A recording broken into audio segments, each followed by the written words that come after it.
ตราธรรมอันชื่อว่าปฏิจจสมุปบาทฮอไว้เมื่อวันที่4เดือน8ปี2017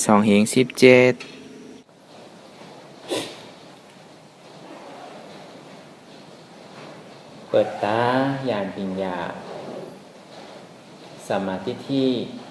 ญาณปัญญาสัมมาสังกัปปะสองที่ว่าตั้งแต่เก้าเงาหักอันที่เฮามานั่งหาหันตัดถึงเนี่ยบ่เป็นก้อนใต้เฮาซ้ำที่ได้เอาสังหาระเนี่ยเฮาเลยมีมักตาสองห้วยมักตาสมาธิที่หันมักตาสมาสังกัปปะวนห้องว่าวิจารอย่าไปเห็นมันเป็นอย่าไปเห็นมันเป็นวิจารอัตตาเนี่ยวิจารและอัตตามันเป็นตัวเดียวกันก็แปลว่าวิจารเนี่ยมันจะเรียนอะไรมาสังขาราไรมาสังขาราซื่อละไรมาโตสังขาราเนี่ยมันจะว่าอยู่ที่ตัวก้นนั่นเดียวตัวผีก็มีตัวอภัยสิทธิ์ผมมีตั้ง4ก็มีเมืองโคงกลางก็มียาวกว่าเมืองผี6โคงยาวกว่าเมืองสางทั้ง15โคงที่ว่าใครสอนป้าจันสุทธาวาสาก็อะไรอยู่5โคงก็แปลว่าจันสุทธาวาสาเนี่ยเพราะว่าเขาหมดเซงอายุกว่ายาวเนี่ยเขาที่เอานี่ป่านเป็นน้ำหมดอันนั้นไม่เป็นที่เจ้าอนาคามเขาอยู่ที่ว่าหน้าป้าก็อะไรหน้าป้าก็อะไรก็บอกว่ามันสุดเสียงจันนั่นเนี่ยก็มันเกิดทางเราเป็นนิพพานก็บอกว่าจันสุทธาวาสานั้นมันที่มีอนาคามเจ้าอนาคามอยู่ที่นั่นนะก็ไหนเพราะอะไรจันอนาคามเราเนี่ยมันที่ไหนก็อยู่ที่จันสุทธาวาสามันที่มีอนาคามว่ามีหลายไส้หลายเส้นน่ะอนาคามว่ามีเป็น5ไส้5เส้นบน5เกาะเอาศรัทธาน้ำนายเลยใดเป็นกว่า1เอาวิริยะตั้งคัดใจน้ำนายเลยแล้วก็อยู่ที่พุ่น2แล้วก็เอาสติน้ำนายเลยแล้วก็อยู่ที่นั่น3เอาสมาธิน้ำนายเลยก็อยู่ที่นั่น4แล้วก็เอาปัญญาน้ำนาก็อยู่ที่นั่นห้องว่าจันสุทธาวาสาหาปงปุถุชนเนี่ยมันได้กับถึงนี้บอกอ่ะมันเข้าไรปุถุชนเนี่ยที่จันสุทธาวาสาเนี่ยเดี๋ยวเสียอริยะปึงเลี้ยวไว้ที่เข้าไรทีแรกก็เอานิพพานที่นั่นมุ่งมั่นเจ้าอนาคามเนี่ยเหมือนอย่างโสดาปันนี่ก็พอตายที่เมืองกัวยาวเนี่ยทีแรกตายทั้ง7จักรก็อยู่ในเมืองผี6ปงในเมื่อเป็นเจ้าโสดาปันเขาเป็นยาวตายเอาซ้ำคืนที่ก็เพราะว่าจันตายก็อยู่จันหนึ่งเอาเนี่ยเพราะอายุอาสาจันหนึ่งสุดยาวซ้ำคืนกับจัน2เพราะจัน2สุดยาวซ้ำคืนจัน3คืนจัน4ก็ในพวกคืนยาวพวกจำยาวเนี่ยซ้ำเป็นคืนมาเป็นสกิตาการโสดาปันเนี่ยมันมีถอยหลังขึ้นเพราะในสกิตาการเนี่ยมันติเรียนจันต่อถึงพวกจัน6ยังมีกามากลมยังมีโผมีเมอยู่ที่เป็นโสดาปันสกิตาการผีก็เหมือนกันนะยังมีโผมีเมอยู่ก็ในพวกสุดเซงตีจันผี6คงป่วนเสียงโจตีเป็นสกิตาการมาเนี่ยซ้ำเพราะเสียงสกิตาการสุดเสียงกว่ายาวเนี่ยมันติดกับไรกำนำน้ำมันติดกับไรเมื่ออายุอาสาเขาเสียงนั่นนะก็เพราะว่ามันกัดดูมันนั่นเขาก็ด้วยสภาวะมันเปลี่ยนยาก็มันเทายาก็ดูเขาติ่มลืมอนัตตาเพราะเขากัดตายเมื่ออายุอาสาเขาเสียงเอาก็เพราะว่ายานผีนี่มันไพ่น่ะมันแก้หน่ะยานผีเนี่ยยานเขาแรกน่ะ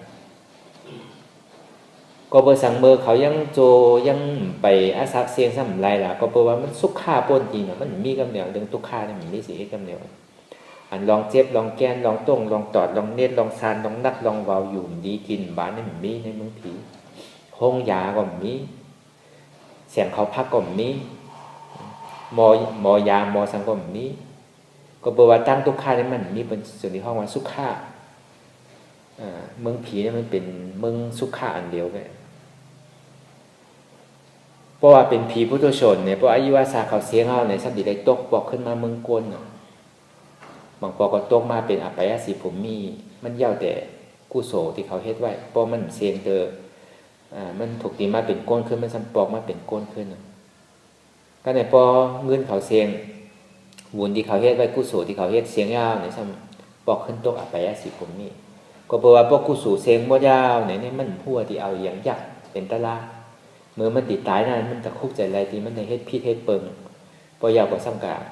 ตกที่อัปยสีผมมีขึ้นเป็นผีก็ตอนนั้นเป็นสางตายที่เมืองสาวซ้ำกับคุกใจอะไรใครอยู่ใครนอน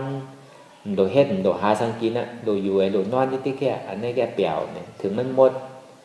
อายุของสาวซ้ำกับเกิดเป็นหมูนั่นเป็นตาดิฉันเป็นที่นั่นมันไพ่น่ะมันจนที่ห้องว่าสังขารล่าเนี่ยมันปั่นตรงอยู่ที่มันหาที่ชุดตีเซงมีบนอยู่ที่ห้องว่าสังขาราในสังขาราเศร้าหกป่งเนี่ยจันทาสุทธาวาสาในห้องบาป้าก็เพราะว่ามันพอมันปวดอย่างมันดีเป็นนิพพานกำเดียวเป็นยาหันตากำเดียวจงดีว่าสังขารานี่มันเป็นเศร้าหกป่งก็เพื่ออวิจจาอัตตาหันพิษวนพิษอะไรจงดีไรมาเป็นของพิษก็ในประวัติสังขาราที่อันเมืองโกนเฮามาเหลียวในมันเป็นสังขาราที่ว่นปรุงแต่งนี่ที่อ่ะเพราะหันพิษยาวในว่นยังก็ว่นกว่าที่อ่ะว่นอะไรก็การนั่นที่อ่ะกะว่นเรื่องผีก็กะผีมดกะว่นเรื่องผีเรื่องเพ้อเรื่องผีริบผีแรงผียังเนี่ยมันกะป่นมดอ่ะมันจอยน่ะนั่นนั่นคือเลยมันติ่มเป็นสังขาราเนี่ยเฮาโดดตัดตั้งแต่หักเงามันอย่าไปคือมันเป็นอัตตาคือมันเป็นอวิชชาคือมันเป็นวิจารอย่าไปคือมันเป็นอวิชชาจงดีว่าคือมาด้วยในดุในถาดดุถาดหนามถาดในจิโหต่อไปกินของเขาเนี่ยด้วยอันไรก็ไรโปรเจมันไปปอเตอร์ห้อมไปฮันเตอร์เนี่ยเขาก็ซ้ำขึ้นสืบด้วยร่มถอยใจก็ไรเขาเกิดออกตายเกิดตายเกิดตายมันเป็นสะพอของเป็นรูปอนิจจาสะพอก็ในอย่างวิปอการเกิดตายอันเดียวก็บอกว่ามันเกิดตายนะย่ามันเป็นเหตุที่ให้เลยเป็นทุกข์ก็ในซ้ำกับว่นที่ในทุกข์นั่นเมื่อมันเหตุทางสร้างปองอยู่เมื่อมันเหตุการณ์อยู่เมื่อแล้วก็กับว่นเอามาเป็นทุกข์อยู่โกอยู่ติ๊กๆนั่นน่ะอันโกได้อันว่นนี่มันเป็นทุกข์อันโกเนี่ยมันเป็นอัตตาคำเดียวอย่าไปโกอย่าไปโกเนี่ยคือเป็นวิจารตัดสังขารอะไรคำเดียวเพราะเขาเป็นวิจารเนี่ยเพราะเขาเป็นวิจารเนี่ยเขาเป็นอัตตาเนี่ยมันติดจอยเหมือนปฏิจจสมุปบาทนั่นแหละเพราะอวิจารมันเป็นสังขาราคิดปรุงแต่งว่าเป็นสังขารามันติเกิดวิญญาณนามรูปใจมันติกับหมายท้องไว้นิดๆกันนามรูปเนี่ยก็มันติหันนามรูปอันเต้นี่มันหันอะไรมันติกับหันเป็นรูปเป็นก้อนเป็นหวยเนี่ยอันนี้มันเป็นอันตรายตั้งแต่เงามันก็เบอร์ว่าเขาหันว่ามันเป็นโตเกาโหเกา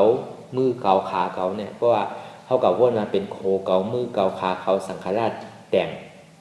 ให้ทางสังปองเพราะให้ทางสังปองก็ใจเขากับจับจ้อยอย่างมันกอดตรงนั้นที่นี่ก็ในพวกมันกับคำอยู่ที่วิญญาณเวทนามันกับคำอยู่วิญญาณรูปนามเนี่ยก็มันกับหันเป็นก้อนไว้ที่เต้ๆเนี่ยมันใจก้อนอันเป็นก้อนเนี่ยเป็นปี้แงบมันใจก้อนเตียนเขาเป็นก้อนที่ตาเนื้อเขาตัวนั่นก็มันเหมือนเขาตัวโกนมันก็หันเป็นก้อนไว้แกก็ในปอเขากับเตอร์เนี่ยก็มันติโอนไว้เนี่ยอันนั้นเป็นสภาวะปอของปี้แงบเนี่ยห้องมาเป็นก้อนเนื้อบ่เป็นก้นของเนื้อก้นเนี่ยมันมีโอนเนี่ยมีแข็งพอด้วยสำนักเนี่ยพอวางไว้สำเบาเนี่ยติเตะๆนี่มันเป็นของปิ้งแยบลองหยาบจานตัวอย่างเนื้อเขาเนี่ยก็อ่อนไว้เนื้อเขานะอ่อนไว้พอเตะกัดทั้งอินพอกัดเตอร์ดูซ้ำแข็งจนเรียกว่าอ่อนแข็งนั่นนักเนี่ยลองกับเนี่ยโยกตัวอย่างนักก็พูดอันนั้นเป็นธาตุลิ้นนะพอปล่อยก็ซ้ำเบาอันนั้นมันเป็นของปิ้งแง่ไว้อย่าไปกระจ้อมันนั่นไว้หรือเลยจ้อมอันที่เขาหันเต้ๆในตัวในใจเขาสังว่าโหนักโหเจ็บโหเมาแข็งกว่าเมื่อมดเนี่ยเขาอย่าไปลืมอันนี้มันเป็นสภาวะธาตุลิ้นอุปเปิงอัมไรอนัตตาเนี่ยก็ในพอมันไต่ลิดเหมือนแมงอย่างไต่ไว้จ้อมนาจ้อมตาจ้อมตัวจ้อมคิงเฮานั่นหลายเจ้าก็ว่ามาเสียว่าเจ็บแกน โต้งตอดเม็ดซานสั่นไหวโคมไต่เนี่ยเพราะเหมือนมันไต่เนี่ยสังดิโคมขยายหน่อยนะขยายนะเพราะไต่ว่าเป็นก้อนไว้อันเป็นก้อนเนี่ยมันเป็นรูปพอดีว่าที่มันเป็นรูปธาตุพอดีมาวนก็เป็นก้อนนี่เป็นรูปธาตุก็เนี่ยพอเขาวนมันอาสังแข็งไว้อาสังนักไว้เนี่ยมันเป็นธาตุดินก็เดียวเตียนมันไต่นิดๆรอดๆนิดๆรอดๆในโคมไว้นั่นเป็นธาตุลมเหมือนนะอันนี้เขาวนถูกเพราะกระตังชื่อว่าโหเขานักหนาอามีอย่างไต่ไว้อันนี้มันใจว่ามันเป็นเขาวนพิษตั้งแต่อ่อนตั้งเขาก็ยุ่มยามว่ามันมีโตมีตนมันเหมือนหนังมีอย่างเป็นไม้เฮ็ดไว้ดูๆเนี่ยอันนี้อย่าไปกัดจ้อยตัวนี้ตัดแต่กันเดียวตัววนมาเพราะว่ามันไต่มันโคมมาเนี่ยก็เป็นธาตุลมติ๊กๆทันน้ำคือก็ดีขนาดนั้นใจว่ามันดีแต่เขาหลงพูดตันมันเพราะเขาพูดจักมันเนี่ยมันเหตุการณ์ปฏิทิกกำปะเยาขึ้นตั้งเหนือกำปะเยามาตั้งกลางปะเยาขึ้นลงตั้งไตที่อันไตอันคมเนี่ยก็ง่ายๆเพราะเขาพูดลองมันเนี่ยอันนักเนี่ยก็เหมือนกันมันปอกอันนักที่โหเนี่ยเหมือนหมักปุลุงอันเป็นใส่แก้ได้ผิวขึ้นเนื้อกลางหาไว้นั่นเนื้อลุ่มผ้าเนื้อผ้าไว้นั่นเหมือนที่นั่นนะก็ในพอพูดจักมันก็เบาไปกันเดียวพอพูดจักมันเนี่ยก็ดูแบบกันเดียวจนที่ว่าของกูกันเนี่ยนักเลยเบาอ่อนเลยแข็งวันที่เจ้าวางพระเจ้านั่นน่ะพอมาแตกลองปิ้งแงบคนใดอยู่เหมือนเท่ากับก้นนั่นน่ะก้นก็ดีหมากหินก็ดีแต่ว่าก้นเนี่ยมันติหันดีพอกับใบก็นักพอเขาวางก็เบาพอเขากับเตอร์ซ้ำอ่อนพอยาบกับยาบมาซ้ำแข็งอันนี้เป็นธาตุดินก็เหมือนมันมีอย่างมันมีเฉพาะธาตุดินแค่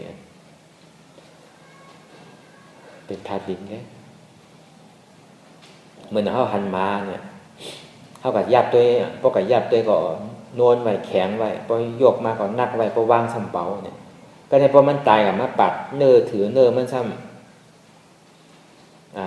มันเป็นอย่างมามันเป็นเนื้อไปแล้วมันเป็นเนื้อไปแล้วมีอายสารมีอายหอมมาตัวหนึ่งก็มันก็เป็นปฏิจจสมุปบาทเหมือนกันเมื่อเขาหันมานั่นเขาหันมือมันเป็นมาเพราะมันเป็นเนื้อมากกว่าเขาสมาเป็นเนื้อเก่าเขาใจเป็นมามีอายหอมแม้เจอกินแน่เนี่ยมันดีปอกขึ้นเวทนาพอยาเมาเนี่ยก็มันดีปอดตัณหาขยะทั้งพวกขยะก็ในซ้ำดอกอุปตานใจจับจ้อยอยู่ที่ใครไรใครกินอยู่ที่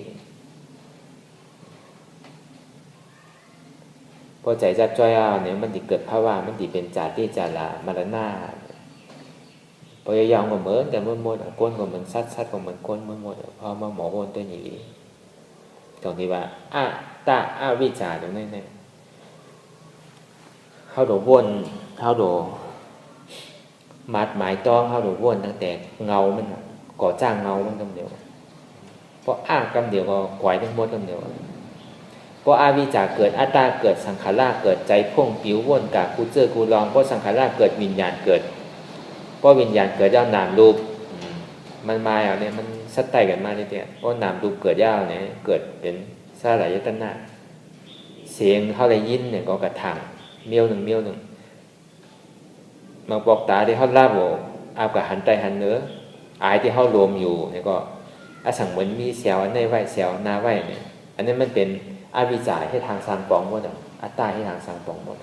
มันเสียวกินเนี่ยมันยินเสียงอันในเนี่ยตีเต้มันใส่มันเป็นในตัวเขาซ้ำหยอกตัวเขาขึ้นเนี่ยใจเขาซ้ำหยอกใจเขาขึ้นก็เลยพอมาตุ้มเตอพอเขามาจำก็เลยมันก็ตึงโกตึงสันนั่นแหละคนเนื้อก็ลุกขึ้นนิดๆแกตีเต้มันเปลี่ยนมาลองตังมันก็ในพอคนเนื้อลุกขึ้นใจจ้าใจซุกซักใจโกแบบนี้อันนี้มันเป็นสลายอัตนาเหตุการณ์ให้ทางสารปองมันหมดเนี่ยเพราะมันเป็นที่นั้นยาวนะพอสลายอัตนาเกิดเคินก็เบอร์มีพัดซาไหลตุ้มเตอร์เมื่อไรก็ไหลตุ้มเตอร์ติ๊กๆเนี่ยไหลพัดซาไหลตุ้มไหลเตอร์สลายอัตนาเกิดขึ้นก็เบอร์มีพัดซาเป็นเหตุแบบสลายอัตนาเป็นเหตุก็มีพัดซาภาษาพอตุ้มเตอร์พอสั่งอะไรเนี่ยใครกับยับใครกับจับด้วยใครกับสั่งด้วยก็ในพอจับด้วยมันได้ตุ้มเตอร์เกิดเวทนาทุกขาสุขะทุกขาสุขะเนี่ยกำนำไม่ทุกขามันดีหันนะ พอมันโกมามันหันกูเจอกูลองมากกว่าโกมาอันโกนั่นแหละเป็นทุกขะอันโกนั่นแหละเป็นอัตตาก็ในพอผมว่าทุกขะอะไรเนี่ยมันสดีส่งปันตัณหาตัณหา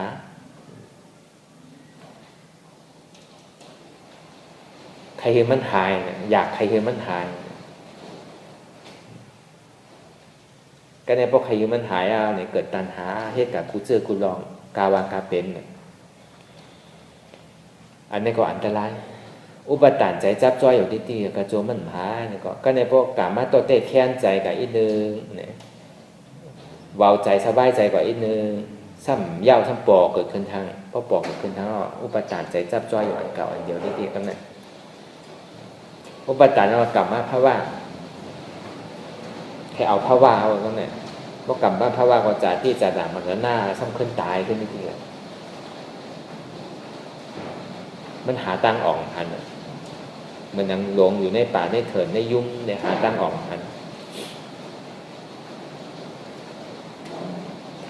กันในลายแทบตัดตัดนี่แทบตัดตัวในนี่มันใครปอที่ใดก็ปอที่ใดแทบตัดใดซื่อหนึ่งเท่าดอกมีหมักตาสมาธิที่สมาสังกัปปะหันกูเจอกูลองที่มันปอกเกิดขึ้นมานั้นมันกึ้มอันว่าโตเก่าโหเก่ามือเก่าตีนเก่าลูกเก่าปอเก่าแม่เก่าโคกของเงินคำเก่ากูเจอกูลองมีเป็นอนัตตาเนี่ยในตัดอวิชชาตัดอวิชชาก็เป็นวิจาก็ในพวกมาที่สังขารที่อันเท่าวนคิดอยู่กูเจอกูลองมันมีอธิเปรมันมีข้อเดียอยู่หลายเลยคือตัดตั้งนาคือตัดตั้งหลังคือตัดตั้งนาเนี่ยอย่าไปเอาลองตั้งหลังมาให้เป็นทุกข่าอย่าไปเอาลองตั้งนามาให้เป็นทุกข่าอันนี้ตัดในสังขารตัดไรในสังขารปรมาสมันเรียกลายค่ายอยู่ที่นี่ก่อนเกิดดื้อสุดเสียงเรียกลายค่ายอยู่ที่สังขารว่าเนี่ยอุปเปิงพองงามอันไรเนาะพอดีว่าเต้สังขารก็มันเป็นอนิจจธรรมเหมือนกันเป็นเฉพาะอนิจจาเหมือนกันก็แปลว่ามันเรียกลายค่ายจริงก็ในพอเรียกลายค่ายมันดีมากในวิญญาณนามดุบใช่ไหมมันดีมากในนามในดุบใจมันดีคู่อันดีใจเขาหู้นี่เขาว่างแล้วบางเขาหู้โดยวิจาหู้โดยอวิจาเนี่ยเป็นทางเรื่องนึงก็ในพอเขาตัดสังขารแล้วเนี่ยก็วิญญาณเนี่ยก็มันดีเข้ากันในวิญญาณใจคู่ก็ในใจสัมภาพว่าเนี่ยนั่นมีทางกรรมยังเกิดขึ้นมาก็คู่มาดีใจอันว่าขาเจ็บมือเจ็บหูเจ็บอันว่าเป็นเก่าเป็นเมื่อมันมีเนาะอุปเปิงลายอันที่เต้เป็นใจเป็นรูปอันเฉพาะเป็นดูก็เป็นดูมาหลายแก่เนี่ยเป็นดูธาตุแก่เนี่ยอันนี้ก็มันดีตัดในนามดูก็ในมันดีเพราะนามรูปตัดแล้วสันติกาดีซาหลายยตนะอายตนะทั้งหมดนั่นเสียงห่างอายอายศาสตร์ยากกว่าภาษาอันที่เขาตุ้มเตอร์ในตัวเขาหาเปิงเนี่ยมันส่งปัญอารมณ์ธรรมส่งปัญใจทั้งหมดอยู่หลายจะเขาแปลว่าเสียงว่าเสียงที่เขาได้ยินอยู่นั่นก็ดีตาที่เขาเลยหันอยู่นั่นก็ดีหูหลังที่เขาเลยหลวมอยู่นั่นก็ดีลิ้นที่เขาเลยแลบนั่นอยู่ก็ดีตัวที่เขาเลยตุ้มเตอร์นั่นก็ดีเจอเลยเจออย่าไปคือมันมีมันก็เป็นเฉพาะรูปหมดพอดีว่าเป็นรูปธาตุหมดมันมีอย่างมีหลอดมีแกนอย่างมันเป็นรูปแค่มันเป็นรูปเป็นนามเป็นรูปเป็นธาตุแค่บาไลอุปเปิงไรอนัตตาอันนี้ก็มันดีป่วนอันนี้ไอ้ใหญ่ๆที่ในอายตนะเนี่ยก็บอกว่าอัตตานี่มันดีปอดที่ในนำน่ะมันดีปอดในอายตนะหาเปิงเนี่ยมันดีปอดพอดีว่าโคกตั้งนอกโคกตั้งในโคกอันนี้มันดีปอดที่ในนำน่ะมันอายตนะมันปอกขึ้นมาในโคกอันในไหนมันดีมีเจิกแหลมเจิก2ตัวมาป้องถึงที่ว่าเป็น12ซาหลายยตนะ12กันในปอเฮ็ดอันในไรเฮาทุกข้าก็เฮาโกสุขข้าก็เฮาจมอันเจิกได้อันเจิกนั่นก็มีเนี่ยมันก็เป็นรูปมันหลายแกมันมีอธิเปรแล้วเฮามาดูทานเหมือนกันเพราะเฮาหมอปล่อยว่างแล้วเนี่ยเฮาก็สิปล่อยไปนั่นแหละการมันมาในภาษาการตุ้มเตอร์เฮาไหลตุ้มเตอร์อันไหลอันโน้นอันอ่อนอันแข็งเจิก1เจิกใส่เจิกสังไหลทุกข้าไหลสุขข้าเนี่ยก็บอกว่าภาษาเกิดเวทนาเขาเกิดเพราะเขากับตุ้มเตอร์ยาวเขากับตุ้มเตอร์เขากับหันกันย่าใส่ยาว ภาษาทั้งตาภาษาทั้งหูภาษาทั้งโตเนี่ยก็มันเป็นภาษาหมดอ่ะภาษาเนี่ยการตุ้มเตอร์พวกการตุ้มเตอร์เกิดแล้วเนี่ยก็มันติเกิดเวทนาอันที่ตุ้มเตอร์เนี่ยก็มันเป็นเฉพาะอันโอนอันแข็งเนี่ยก็มันเป็นเฉพาะธาตุดินแกมันมีอย่างอันเจ็บอันแสบนั่นก็เป็นเฉพาะธาตุลมแกมีอันที่เปียงอันห้อนอันไม้นั่นก็มันก็เป็นเฉพาะธาตุไฟไงอันเป็นรูจู้ตุ่มจับยายจึงหยอดนี่ก็อันนี้ก็เป็นเฉพาะของธาตุน้ำแกเนี่ยอันนี้มันติดก่อยภาษาอะไรเพราะก่อยภาษามันติดเข้าเวทนาก็เนี่ยเวทนามันติดมีทุกข่าสุขข่าเวทนาเกิดขึ้นก็แปลว่ามีภาษาเป็นเหตุเป็นอจองเพราะภาษาเป็นอจองเอาเวทนาเกิดเมื่อเขาเลยตุ้มเติมเมื่อเขาเลยสัมผัสตุ้มเตอตั้งหูตั้งตาตั้งกูเจอกูลองที่อันว่ามาเมื่อเจ้าธาตุดินน้ำต้มไผ่นั่นเพราะเขาวนเป็นธาตุดินน้ำต้มไผ่เอาเนี่ยก็เขาปล่อยไปภาษาก็ในมาเวทนาฉันดีแล้วมาวนสื่อแหละในเวทนานั่นสุขข่าเกิดขึ้นมากก็อย่าปีจมอุเบกขาเกิดขึ้นมากก็อย่าปีข้านทุกข่าเวทนาเกิดขึ้นมากก็อย่าปีโกไล่ออกมันซ้ำดีได้ออกในทุกข่าเวทนาอันไรเสียอันมันปลอบมากก็อย่าเพราะเอาที่กวางมันแน่ทุกข่าเวทนาก็ดีซับแรงอุเบกขาเวทนาก็ดีซับแรงย่อก็สุขข่าเวทนาก็ดีซับแรงก็ในเพราะสุขข่าเวทนาเกิดขึ้นมาอย่าเข้าโจมเหมือนอาบมันดีอยู่กับเขาถึงตายนะสุขข่าเวทนาอย่าปีเนี่ยโจมเธออันสุขข่าเวทนานั่นก็มันหมอดูอยู่จองที่ว่าอันไหนก็มันมีร้อนมีแกนเนี่ยอุเบกขามานั่นก็อย่าไปข้านวนที่นะในอุเบกขานั่นก็มันคือเหมือนเก่ามันก็ดีดูดีเนี่ยก็ในทุกข่าเวทนามากกว่าอย่าไปโกมันใครทุกข์คือทุกข์มันใครเจ็บคือเจ็บมันใครทุกข์ข่าแต่เนื้อทุกข์ข่าเนี่ยมันดึงดูมันดึงเหลียวอันนี้ลายเต็มตันนั้นมันก็เป็นเฉพาะหน้าตาก้อยเนี่ยอันนี้เวทนาก้อยก็ในเวทนาเป็นเหตุอาจองก็ในอาโจสังเกิดตัณหาเมื่อมันเป็นเวทนาในสามเปิงเนี่ยเมื่อทุกข่าก็นี้เมื่อสุขข่าก็นี้มันปอกเกิดขึ้นมายาวเนี่ยเมื่อหนักเข้าอยู่นี้เป็นคมเป็นขั้นใช่ไหมนะเพราะว่ามันทุกข่าหนาก็ในเข้าติดตัณหาตัณหาใครคือมันหายนั่นคือเรียกมันติหายอันนี้เป็นความอยากความใครขยันเพราะว่าเป็นในการวิธีปฏิวัติเนี่ยก็เมื่อเดี๋ยวมันเจ็บนะทุกข่าในเฮ็ดสื่อเนี่ยมันติ่มเจ็บ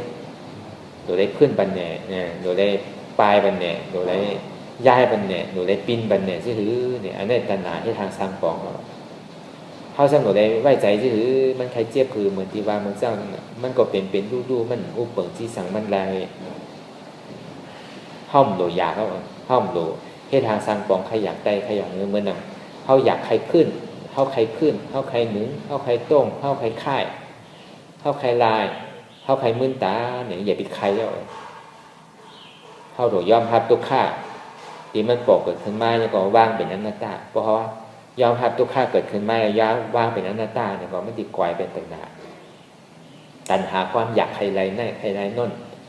ใครค่ายอันนั้นนั่งอันนั้นแม่นได้หรือนั่งทั้งเมี่ยวนั่งอันนั้นไปแม่นได้หรือนั่งทั้งเมี่ยวก็นั้นได้มันนั่งคืนได้ดีนั่งคือหันทุกข่าไว้เนี่ยหันนั้นเด่นพิษตัณหาเมี่ยวนั้นได้ดีอยู่ป้อนนั่งซ้ำมันนั่งสูงมันเจ็บมันทุกข์ขนาดเอาแต้มนิดนึงแต้มก็ซ้ำใจเด้อซ้ำเอาแต้มนั้นใจเด้อในที่อันนั้นเป็นตัณหาพิษเขาก็หลงวนบางว่าเราเยอะเนาะมันถึงดี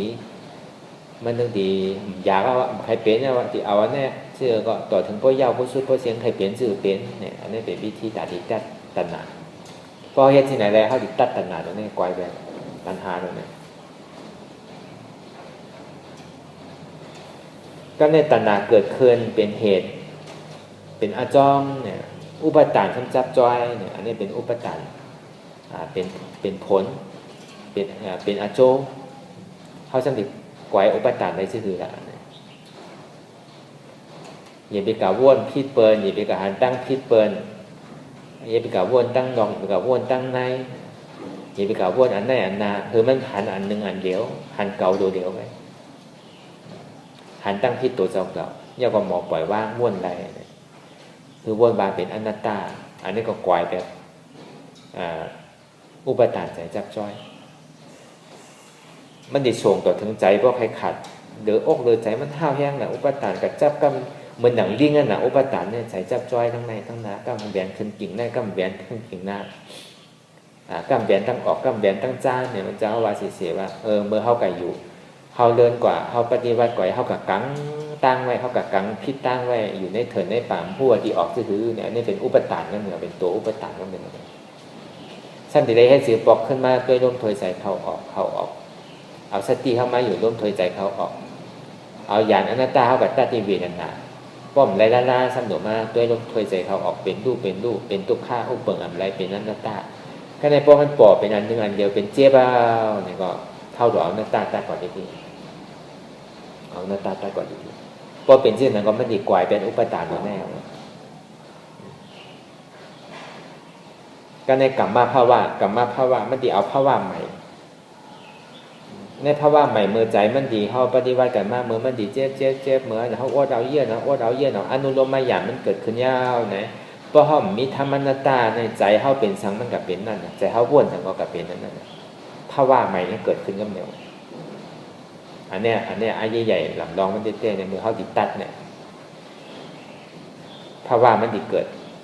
ก็เนี่ยมันดิหันซื้อเนี่ยเหมือนเจ้าว่าเหมือนเจ้ามันจะปอกขึ้นมาขึ้นหันทุกข้าว่นทุกข้าเป็นอนัตตาหันเจ็บว่นเจ็บเป็นอนัตตาก็เนี่ยมันดิจู้เป็นอัตตาอันหนึ่งอันเดียวยาวหันเก่าตัวเดียวอ่ะก็เนี่ยพอหันเก่าตัวเดียวก็ดูอ๋ออนัตตาตัดเก่าตัวเดียวเว้ยเดี๋ยวพี่หันเป็นหลายอันเลยลองเพราะว่าตัดเก่าตัวเดียวแล้วเนี่ยก็กลับมาภาวะกามภาวะนี่มันดีกว่าตั้งดีมันกว่าว่าตั้งให้มันดีเป็นอนัตตาตั้งเดียวพอกลับมาภาวะตัวนี้พุทธขาดกล่าวก็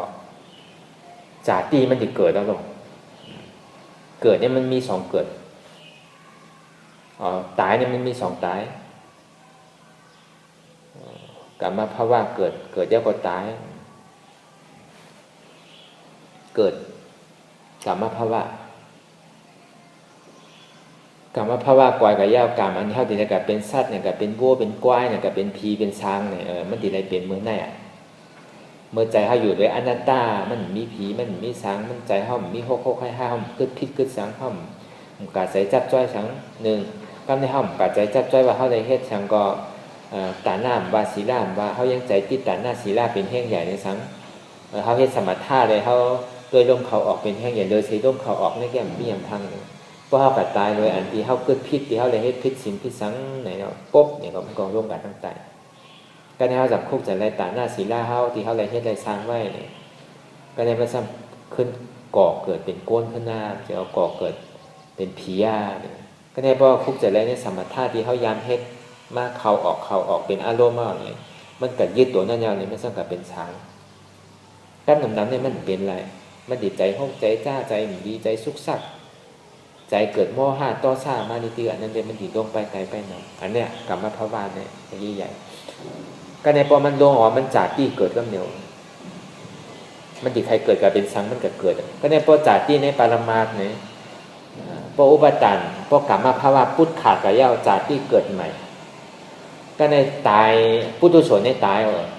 กวายไปแล้วกวายปุถุชนเนี่ยเขาเป็นอริยะอย่างนี้ว่าจากที่เกิดใหม่พอเกิดใหม่มากก็เป็นอริยะเพราะว่าในปรมาสก็ในป้อมบ้วนเป็นอนัตตาเพราะมันเกิดใหม่มันสติกับเป็นของมันดีเป็นเพราะว่าตั้งโลกเนี่ยก็มันดีกับเกิดก็เกิดแล้วก็แก่แล้วก็ตายเหมือนเก่าขึ้นซ้ำกับเป็นอวิชชาขึ้นนะพอมีตายซ้ำเป็นอวิชชาที่มีเกิดก็มีตายที่เกิดเนี่ยมันมีสองแนวนะเกิดปุถุชนในเกิดอริยะก็ในพอเขาเกิดในอริยะก็เขาดีเป็นอริยะ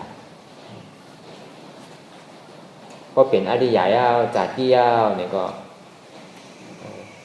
มันดีอาศักเกยอยู่อาศักมันดีเกลเจ็ดจาดนั่นเพราะเจ็ดจาดเดียวก็มันดีตายกว่าเจ็ดจาดนั่นมันดีเก่กว่าก็เกินกว่าหาตั้งตายนี่อยู่เจ็ดจาดเพราะเจ็ดจาดเดียวก็มันตายแล้วอันนี้เป็นอริยะเพราะเป็นปุถุชนเขาเนี่ยมันโดดตายเกิดนิดเดียวมันบ้าอะไรมันดีตายมันก็คือก็ในจาราก็ปล่อยไปจัดที่ย่าในมาดิจาราก็ปล่อยที่ไปจาราทั้งต้น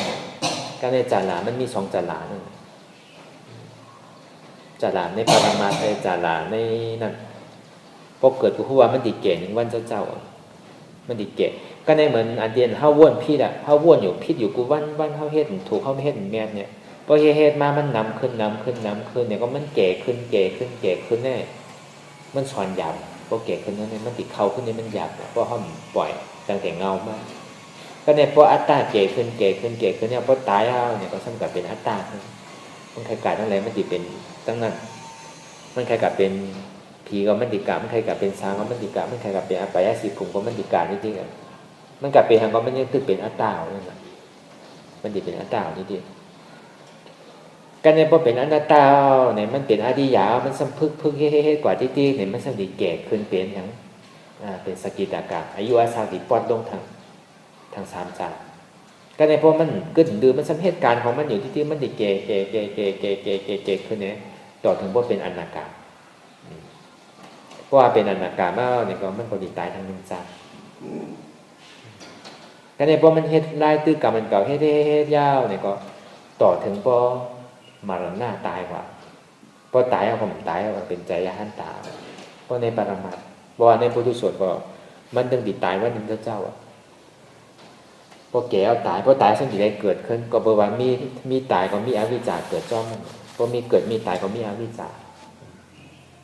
หันพิษอยู่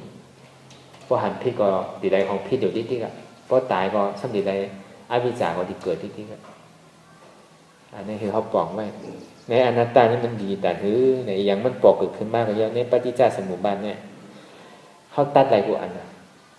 ตีจะเข้ามาเปลี่ยนเป็นความตายนี่มันง่ายหาวันนั้นเพราะเขาปล่อยใจ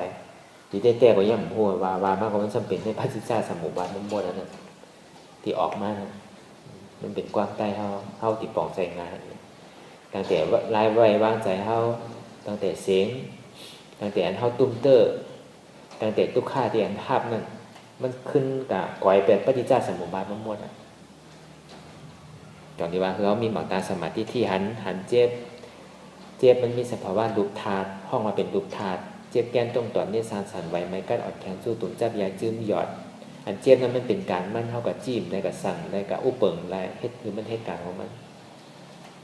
ในห้องว่าใจหันก็ในใจคู่อันดีว่าเจ็บแกนตรงต่อเนี่ยสั่นอันตุกข้าได้มันมีโหมมีขามันมีมือมันมีดีมันนอวิญญาณใจคู่ในห้องว่าใจหับใจหันใจคู่กำในใจหับทั้งทุกข้าเวทนาบอกเกิดขึ้นมานำเกินนะในย่อมหับผมจมหับตอนมันยอมหับทุกข้าเวทนาบ่ยอมหับทุกข้าเวทนาเขาก็มันดีเป็นใจหับก็ในสัมวางเป็นอนัตตาเพราะวางเป็นอนัตตาก็มันก็ดีในเป็นอนัตตากว่าในความว่างความเป่าที่มันเป็นอนัตตามีนอนมีแกนเกิดขึ้นตั้งอยู่ย่อมรับกว่าเกิดขึ้นตั้งอยู่ย่อมรับกว่าแต่ที่เตี้ยนเข้ามาเฮ็ดอยู่มาเร็วนี่ก็อันหันเจ็บนี่เป็นทุกข้าเสียจัดอันหู้เจ็บเป็นสมุทัยเสียจัดในทุกข้าและสุขาเสียจัดนี่ก็ในทุกข้าเสียจัดและสมุทัยเสียจัดนี่ก็เป็นห้องว่าเป็นอนิจจเฉพาะในเวทนานั่นก็เป็นทุกข้าเฉพาะเปลี่ยนเขาหับเนี่ยทุกข้าเวทนาเขาหับทุกข้า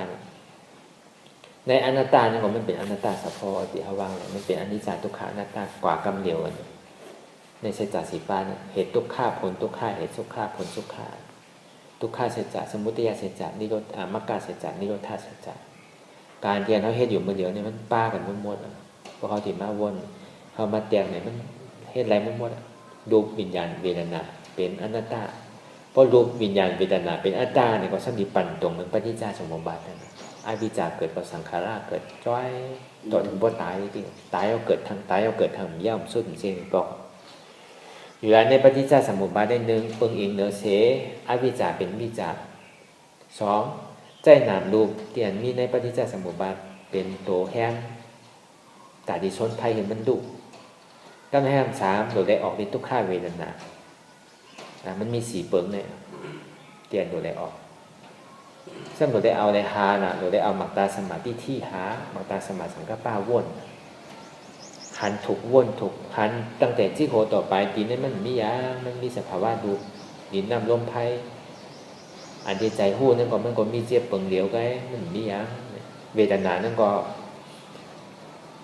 ด้วยเขากับที่ทุกข้าเวทนา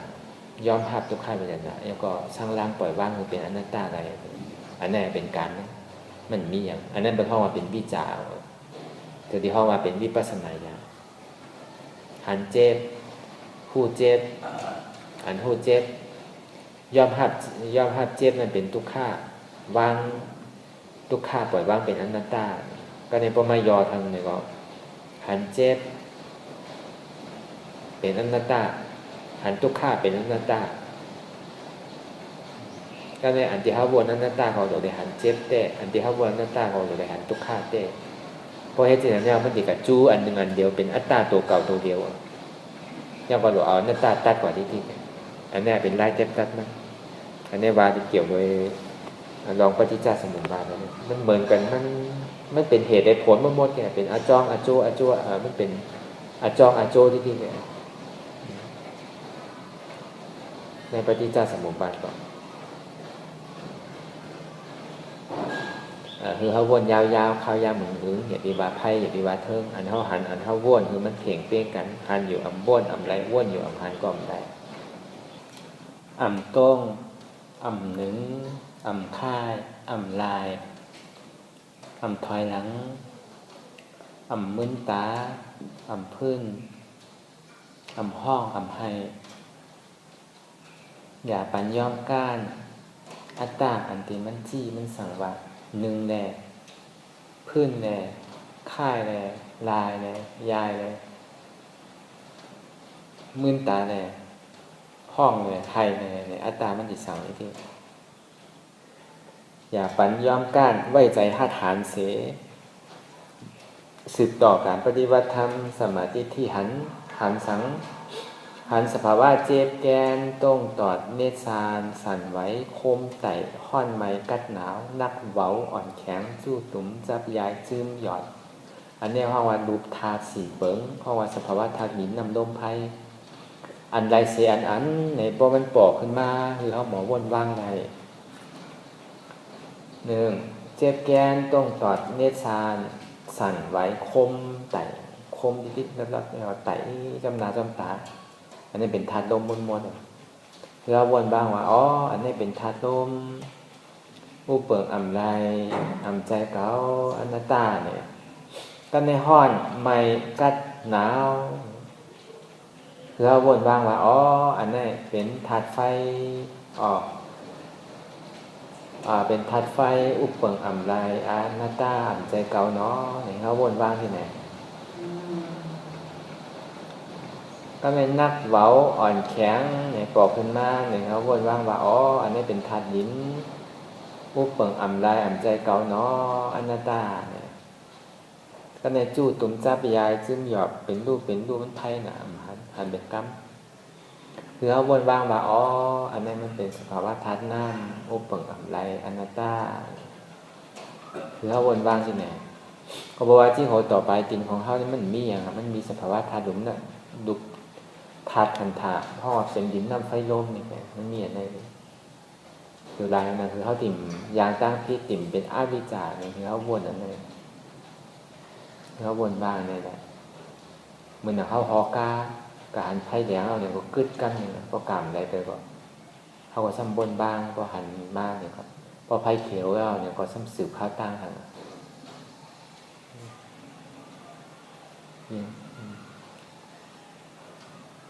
สืบข้าวตั้งกับทางเนี่ยเพราะเหมือนเขายางตั้งในดินเขาแค่เขาติดกลมเอากลมออกไปก่อนพอกลมออกแล้วเนี่ยก็ซ้ำขึ้นสืบข้าวตั้งทางที่ไหน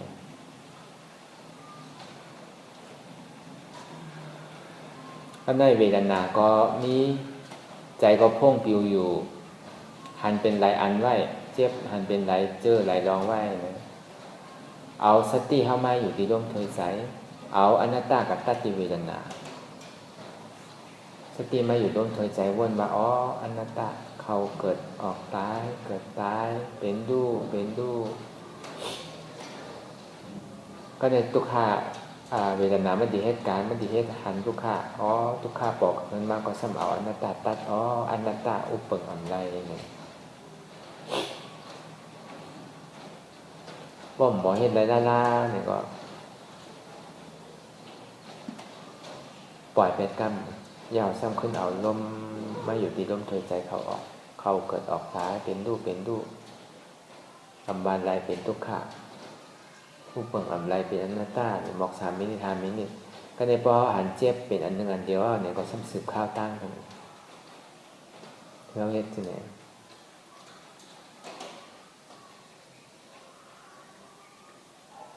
ก็เพราะว่าเมื่อมันกวัง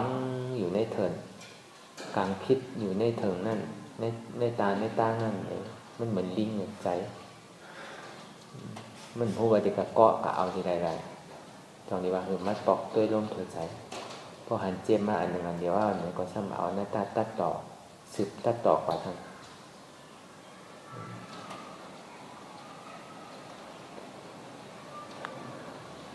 อย่าไปกลัว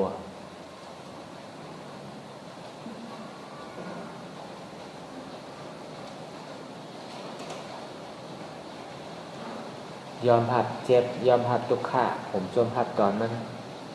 เพราะวันมาเกิดแล้วพอผมจมรับตอนนั้นแล้วอย่าก็ว่างไปนั้นตาอะไร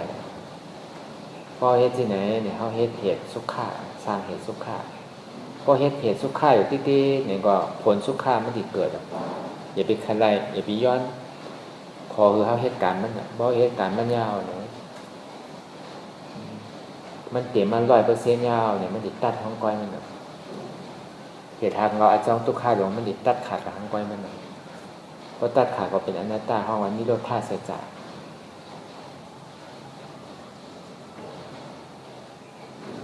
อย่าไปโกเจ็บตายนี่ก็ว่าเยินบ่นตัดเป็นอนัตตาเจ็บเป็นอนัตตาทุกข์เป็นอนัตตาเมื่อมันเจ็บเมื่อมันทุกข์ซักเมื่อมันงุดงิดอยู่หยับ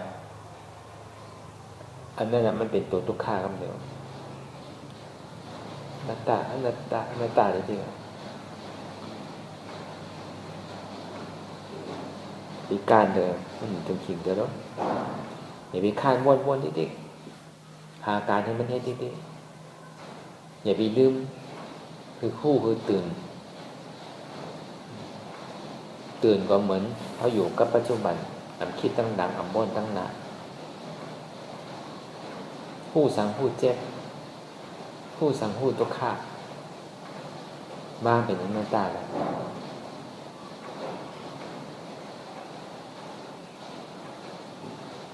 วนยาวๆเข้ายาวถึงอย่าบาไพ่อย่าบาเทิงหันบ้วนหันเพ่งเพียงกันก่อนติ๊ก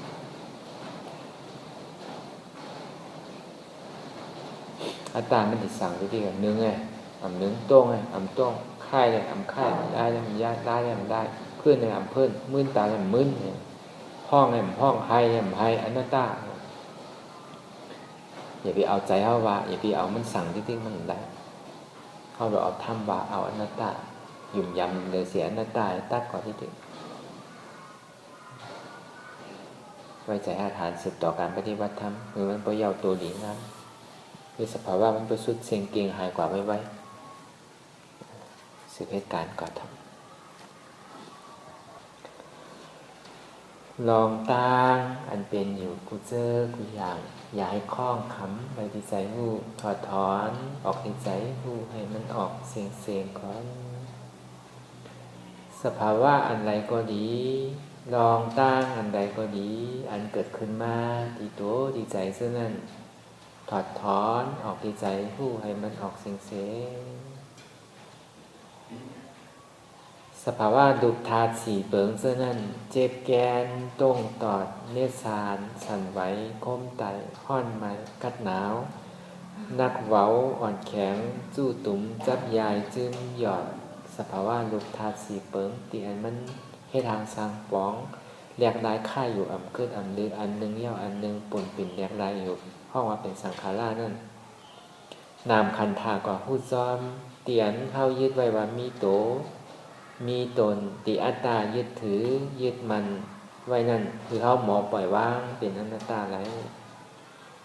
ลองใจพ่งปิวอยู่วนลึกวนเลยอยู่เป็นเรื่องเป็นเล่าอยู่เจนันในสัง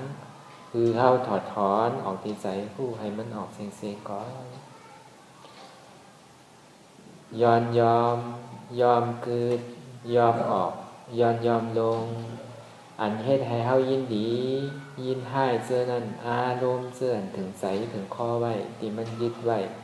ที่มันเป็นทุกข์นั้นปลดปล่อยวางออกที่ใจผู้ให้มันออกเสียงก่อน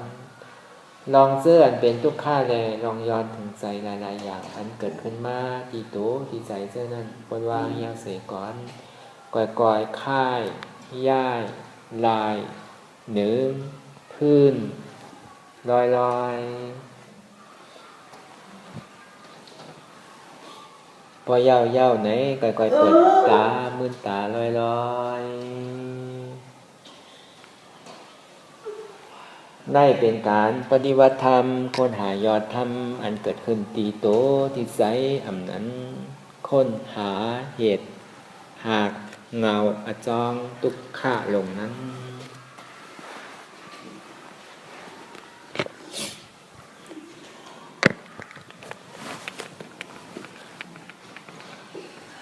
อิตังมีปุญญัง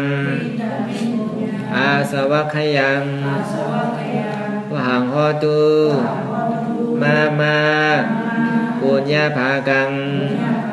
สเปสตาสัมมานัพพันตุอิตังมีปุญญังอันเก่าคาไหลมาตือกรรมปฏิบัติวิปัสสนาภาวนาหาอัญญธรรมนาตาใน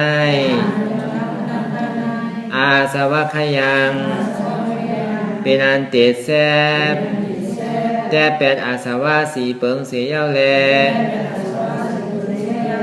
นิปานังตีนิปานนั้นพอดูให้ถึงเสกามติคามาปุญญาภากังพรดีอันคามานังวิปัสสนาภาวนาทรงยืนปานสเปสตานังเตจาปอเมสัญญาติกาตึนเคเจอใครไตก็แลจากว่าสัตวาทั้งเสียงทั้งลงนั้นสัมมานัพพันตุอะไรพรดีหนังกันดังเก่าคา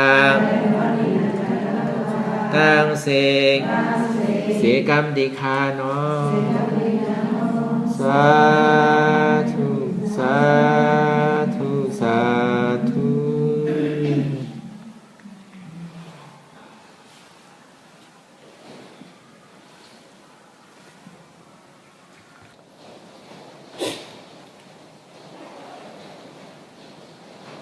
เปิดตาอย่างปัญญา